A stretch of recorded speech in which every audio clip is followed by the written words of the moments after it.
Judge laughs at black teen in court, shocked when surveillance footage reveal the truth. You think this is funny, boy? Judge Alan Merrick leaned back in his chair, his silver gavel glinting under the fluorescent lights. He smirked as if this courtroom were his personal comedy club. You expect me to believe you weren't stealing? 17-year-old Caleb Johnson stood silent in his wrinkled button-up shirt, sweat beading on his forehead. His fists trembled at his sides, not in fear, but in rage. Rage buried beneath years of being told to sit down, shut up, and look grateful. I didn't do it, Caleb said, voice steady, eyes locked on the bench. I work there. Ask Mr. Patel, he owns the store. Judge Merrick scoffed. Mr. Patel conveniently couldn't be reached, and yet you were caught on camera running out the front door, bag in hand. Caleb's heart pounded. He'd already told them over and over what happened that night at Keystone Market. But the court-appointed attorney had barely lifted a finger. No witnesses called.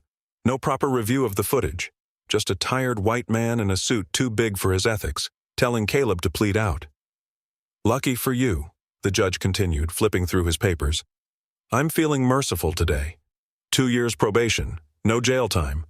But if you screw this up even once, he leaned forward, eyes narrowing, you'll wish you'd taken the time behind bars.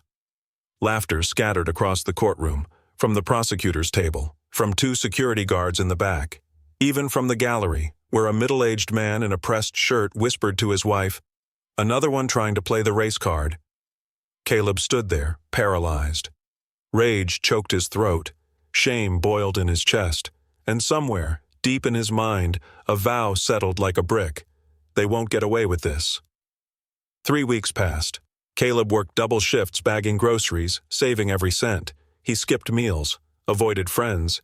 He knew something was wrong. He felt it that night in the store. That's when Mr. Patel's daughter, Priya, finally answered his 10th message.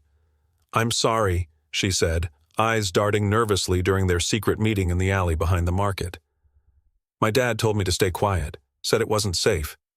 Safe from what? Caleb asked. She hesitated, then handed him a flash drive. Security footage from that night, but not the one the police used.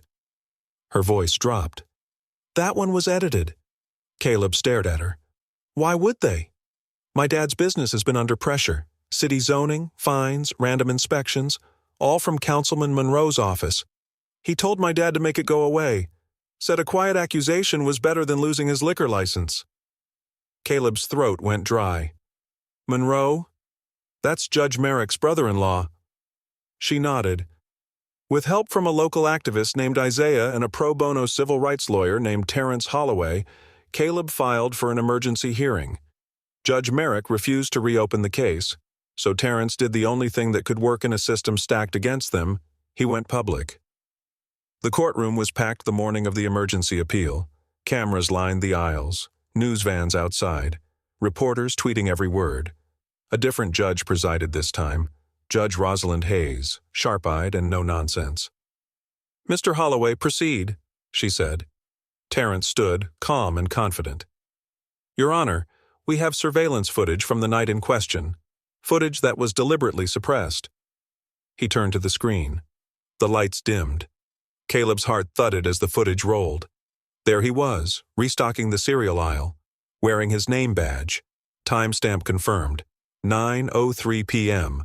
Cut to the front register, Caleb helping a woman carry her groceries out. Another timestamp. Then, the moment of chaos. A white teen in a black hoodie, nearly identical in build to Caleb, sprinting past the cameras with a duffel bag. 2 cops entered moments later. The white teen vanished through the side exit. Caleb walked back in through the front, confused, unaware. Gasps rippled through the room. Judge Merrick sat in the back row, arms folded, face like stone. This footage was withheld from the original trial, Terrence said, his voice rising. Instead, edited clips were submitted that made it appear Mr. Johnson was fleeing the scene.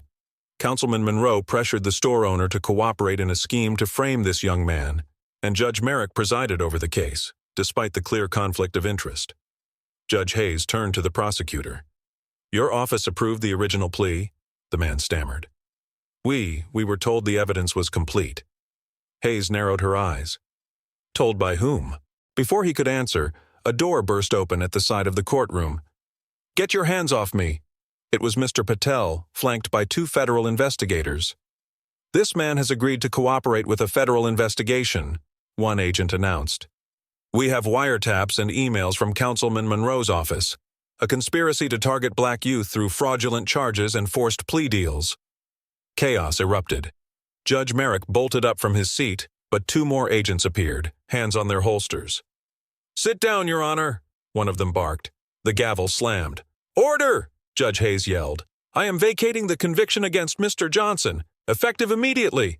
Tears blurred Caleb's eyes. The following week, headlines spread like wildfire. Judge Merrick resigns amid scandal. Councilman Monroe, under investigation for conspiracy, bribery, and racial targeting.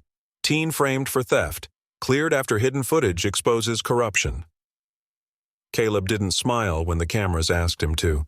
He wasn't there for applause. He had a different goal now. He walked into a school board meeting 2 months later, clean suit, fire in his eyes. "I'm here to talk about justice," he said, stepping up to the mic. "And what happens when power is never questioned." He wasn't just a kid who beat the system. He was the one who cracked it open. Disclaimer: this story is a fictional dramatization created for entertainment purposes only.